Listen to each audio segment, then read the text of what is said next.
Hola, ¿qué tal? Muy buenos días. El día de hoy les traigo un tema acerca del aborto y se titula precisamente Breve historia acerca del aborto.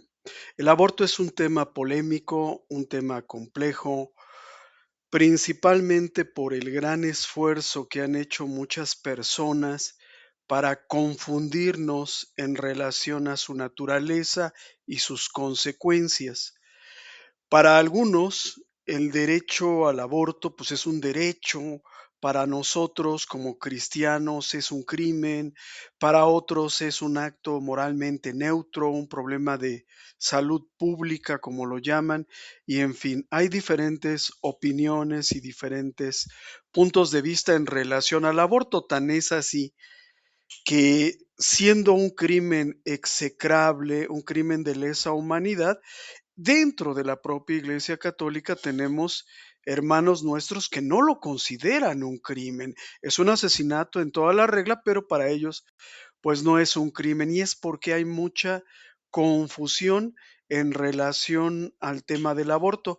Por eso decidí hacer este video, que es una breve historia del aborto, desde cuándo se practica, cómo surgió, en dónde se practica, qué métodos se utilizaban.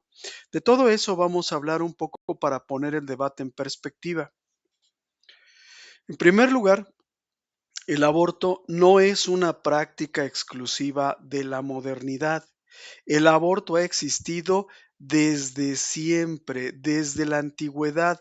En prácticamente todas las civilizaciones de la historia humana ha existido el aborto. Son muchas las mujeres que a lo largo de los siglos han decidido asesinar con sus propias manos, por su propia voluntad, a sus propios hijos por razones psiquiátricas, por tener una salud mental afectada, pero también por razones económicas, por dificultades para, pues, mantener a sus hijos y también por razones sociales. Regularmente para no dañar el honor de una familia, pensemos en una mujer rica, comprometida para casarse con un hombre muy rico y que de pronto resulta que está embarazada. Bueno, pues eso era un problema y se resolvía por medio del aborto. En general, en el mundo pagano, el aborto siempre fue visto como algo normal, es decir, no se penalizaba porque no se le consideraba un delito ni un asesinato. En la Grecia clásica, ¿verdad? En la Grecia antigua, la Grecia de los grandes filósofos, pues no se le consideraba algo particularmente grave, ni siquiera lamentable. A lo largo del tiempo, perdón, los métodos para aplicar el aborto, el estatus legal y la percepción social han variado drásticamente según la cultura, la religión y el contexto histórico. Por ejemplo, mientras que en Roma o en Grecia se les aceptaba como algo totalmente normal, en el caso de la civilización hebrea, entre los judíos, no existía la figura del aborto inducido o el aborto provocado, es decir, el aborto querido por la madre. Existía sí el aborto espontáneo o el aborto producto de algún accidente, pero el aborto como deseo de matar a su propio hijo no existía entre los israelitas. Y ahí hay una pequeña diferencia que hay que notar para no confundir y meter a todas las culturas en el mismo costal. En la Grecia y en la Roma clásicas, el aborto y la exposición de infantes eran prácticas comunes, es decir, era muy común tanto matar al bebé como dejarlo abandonado en la calle, en un espacio público, a la intemperie, bajo la lluvia, bajo la nieve, para que muriera. Era muy normal, era una práctica común, socialmente aceptada bajo ciertas condiciones. ¿En qué condiciones se aceptaba la exposición y el aborto? Principalmente ligadas al control de la natalidad. Ya no podemos mantener más hijos, la economía familiar, bueno, pues perjudica las finanzas familiares o la pureza del linaje. Este niño es hijo de quien no debería de ser hijo y por lo tanto no puede vivir en este mundo, ¿no?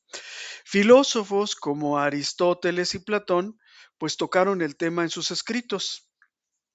Y es que hay una cosa muy importante, es un debate que comenzó en aquellas épocas y continúa todavía hasta el día de hoy.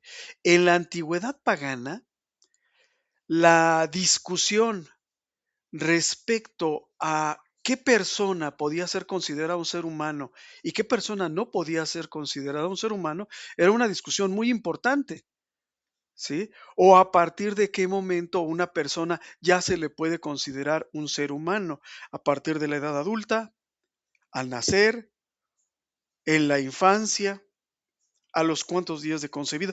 Eran discusiones que para nosotros los cristianos, pues se nos parecen absurdas, ¿no? Pero en aquellas épocas, en la Roma y en la Grecia clásicas, en la Roma de perdón, en la Grecia de Aristóteles, discutir cuáles son los requisitos para ser un ser humano eran muy importantes.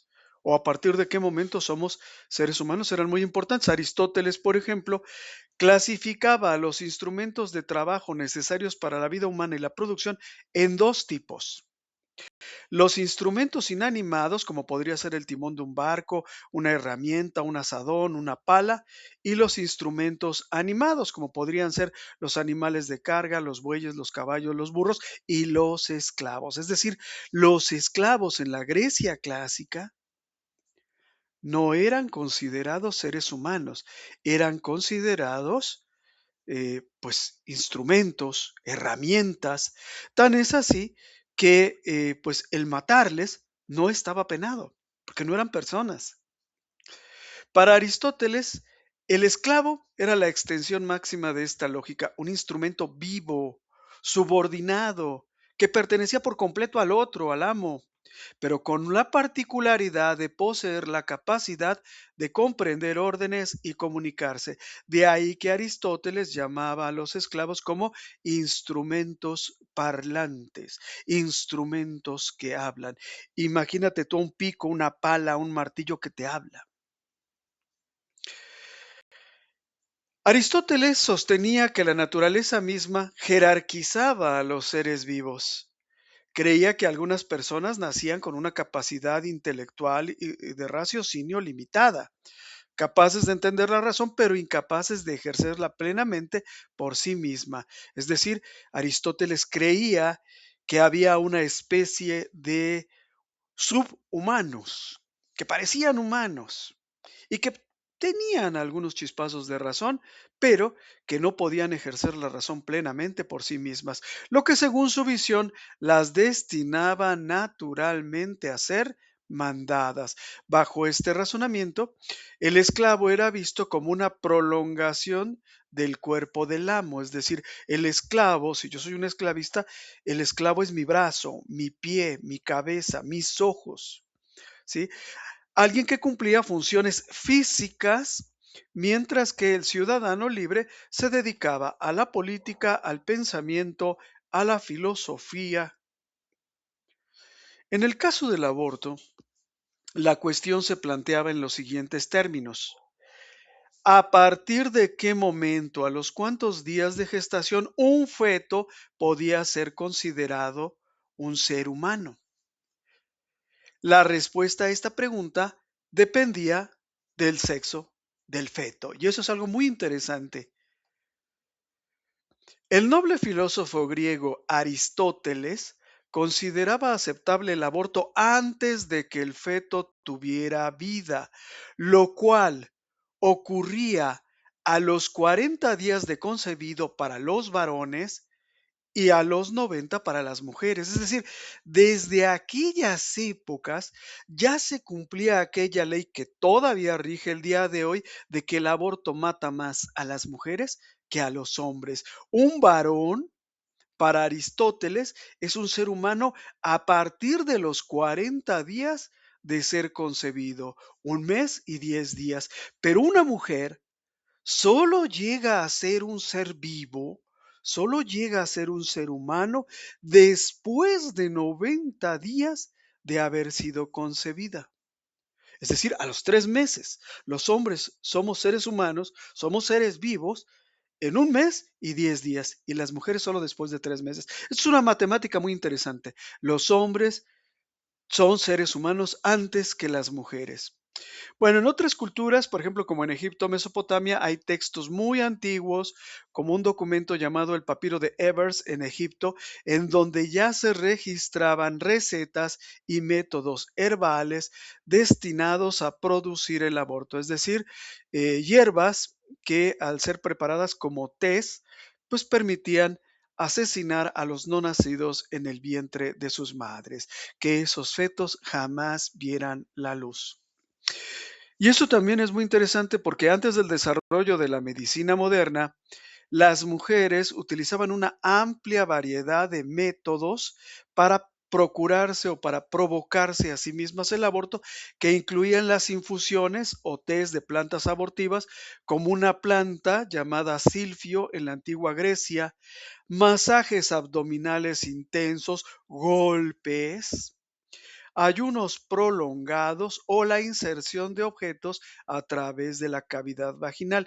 Este último todavía se practica y se podría decir que fue el más exitoso, al menos hasta que se inventaron los métodos químicos. Historiadores y antropólogos han documentado prácticas de aborto en sociedades indígenas de América, África y Asia mucho antes del contacto con Occidente, es decir, mucho antes del advenimiento del cristianismo. El aborto es algo propio del paganismo. Y bueno, todo esto cambió en la Edad Media, en la Edad Obscura. Con el auge del cristianismo en la mal llamada Edad Obscura, obsérvese que cuando el cristianismo es dominante y cuando todo el mundo era cristiano se le llama Edad Obscura, las posturas religiosas y legales se volvieron mucho más restrictivas.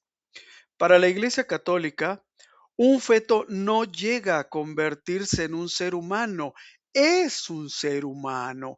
Tanto hombres como mujeres somos seres humanos desde el momento mismo de nuestra concepción, dotados de alma inmortal y por supuesto de vida.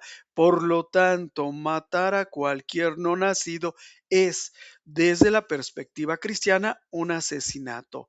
Sea que el aborto se practique en el día uno, en el 2, en el 5, en el 10, en el 50 o en el 100, siempre va a ser un asesinato. Para nosotros los cristianos no tiene sentido sentarnos a discutir con los paganos cuando un ser humano es ser humano. Para nosotros es ser humano y ya.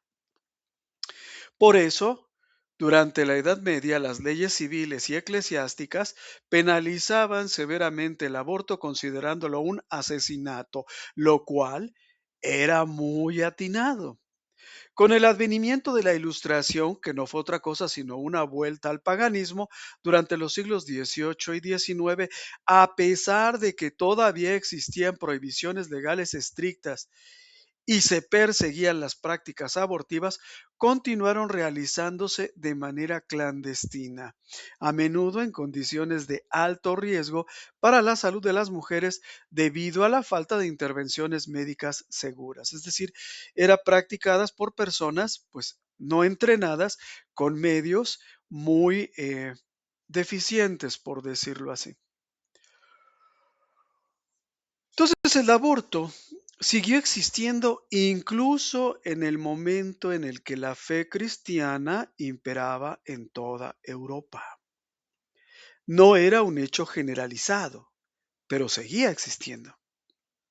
Como dijimos, el aborto no comenzó con la modernidad, pero lo característico de la modernidad, es decir, de este tiempo, fue la creación de lugares especiales a donde las personas iban expresamente a morir.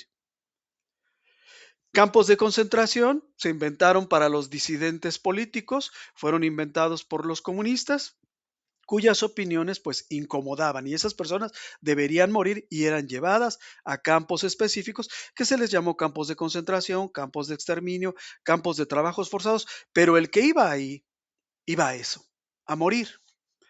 ¿Sí?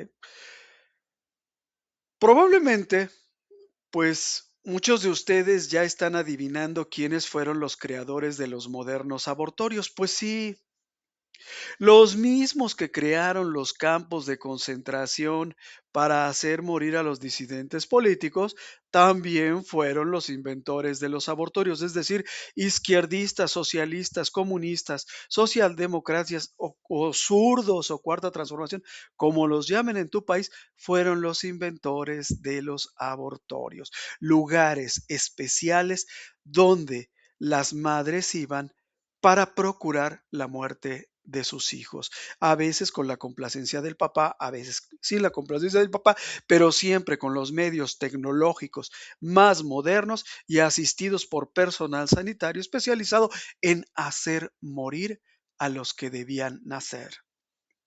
Y sí, como lo adivinan ustedes, el primer país del mundo en legalizar el aborto inducido y establecer un sistema institucional para realizarlo de forma indiscriminada fue la Unión Soviética. Esto ocurrió el 18 de noviembre de 1920.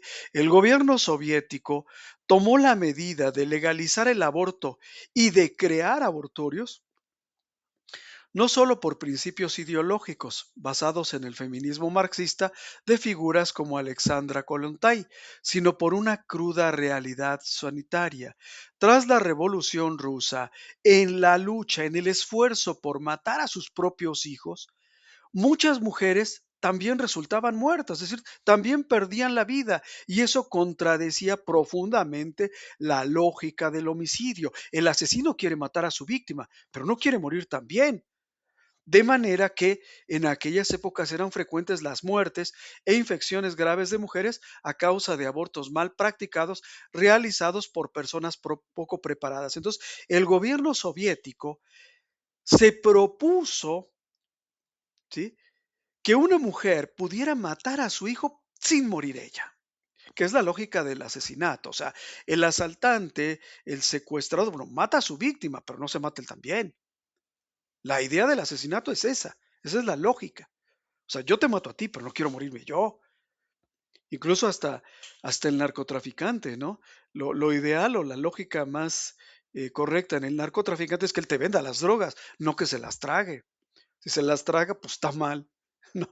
Está contradiciendo a la lógica. Entonces, en la Rusia soviética, la práctica dejó de ser un delito penal y pasó a ser un procedimiento gratuito, pagado con los impuestos de los contribuyentes, que debía realizarse obligatoriamente en centros especializados a los que el día de hoy llamamos abortorios. Los paganos los llaman clínicas o hospitales, se los llaman como quieran, ¿no? Bajo la supervisión de personas debidamente entrenadas para tal fin. Ahora vamos a hablar de las víctimas del aborto. Todos los especialistas coinciden en que es muy difícil estimar la cifra real de víctimas del aborto desde 2020, cuando se legalizó en la Rusia soviética, hasta el día de hoy, en que está legalizado en prácticamente todo el mal llamado mundo civilizado.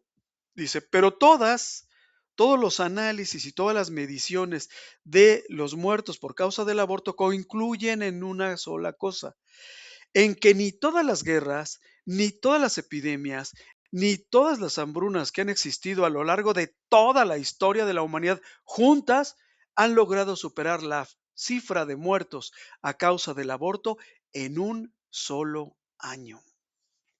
Diversas organizaciones e investigadores que han intentado rastrear registros oficiales del aborto en más de 100 países y territorios desde 1920 estiman que la cifra acumulada histórica debe superar los 1.000 millones de abortos a nivel mundial en este periodo de poco más de un siglo. Y ojo, estamos hablando de abortos registrados, no de los no registrados. ¿Por qué? Porque a partir de unos años se inventaron sustancias químicas, la famosa pastilla del día después, ¿verdad? Que provoca un aborto en casa, lo cual pues no queda registrado. En la actualidad, organismos internacionales como la Organización Mundial de la Salud calculan que cada año se practican en el mundo aproximadamente 73 millones de abortos inducidos provocados. No estamos hablando del aborto espontáneo o del aborto por razones médicas. Eso es otra cosa, eso es involuntario. Ninguna guerra ha logrado provocar esa cantidad de muertos en un solo año. Ninguna. Entonces, el aborto mata más en un año que todas las guerras habidas a lo largo de la historia. Desde la legalización del aborto en la Ciudad de México, esto es algo que ya muchos de mis hermanos ya olvidaron, pero yo lo recuerdo muy bien. El aborto en la Ciudad de México se legalizó a partir de 2017, cuando era jefe de gobierno el señor Marcelo Ebrard Casaubon, ex PRD, hoy Morena, pero que toda su vida ha sido de izquierda. Desde aquel entonces, pues los homicidios por causa del aborto son muy grandes, ¿no? Y muy incontables, por decirlo así. ¿Qué les quiero decir todo esto, hermanos? Que reflexionen ustedes por quién están votando. Cuando tú votas por la izquierda, estás votando por los que implantaron el aborto. Cuando tú votas por la izquierda, estás votando por aquellos que de una o de otra manera inventaron los campos de concentración, los campos de exterminio, todas las desgracias que le han ocurrido a la humanidad durante los últimos 100, 150 años han sido provocadas por personas con una ideología de izquierda. Y esto es muy importante porque cuando nosotros entramos a la universidad, la primera cosa que nos enseñan, a veces ni en la universidad, en la preparatoria, es hacer asociaciones simples. Derecha, malo. Izquierda, bueno. Dictador de derecha, malo, asesino. Dictador de izquierda, bueno. Mata pero por nuestro bien. O los mata por su propio bien. Entonces hay que tener mucho cuidado con esto, ¿no? El aborto tiene una historia, se puede decir mucho más en relación a la historia del aborto, pero siempre el autor siempre es el mismo. Y detrás de un crimen como ese, siempre está el mismo grupo. Nunca cambia, nunca es diferente. Bueno, pues espero que les haya gustado este tema, espero que hayan aprendido algo, espero no haber ofendido a ninguno de ustedes. Que Dios los bendiga, cuídense mucho y muchas gracias por seguir viendo estos videos cuyo único propósito es informar a mis hermanos cristianos católicos.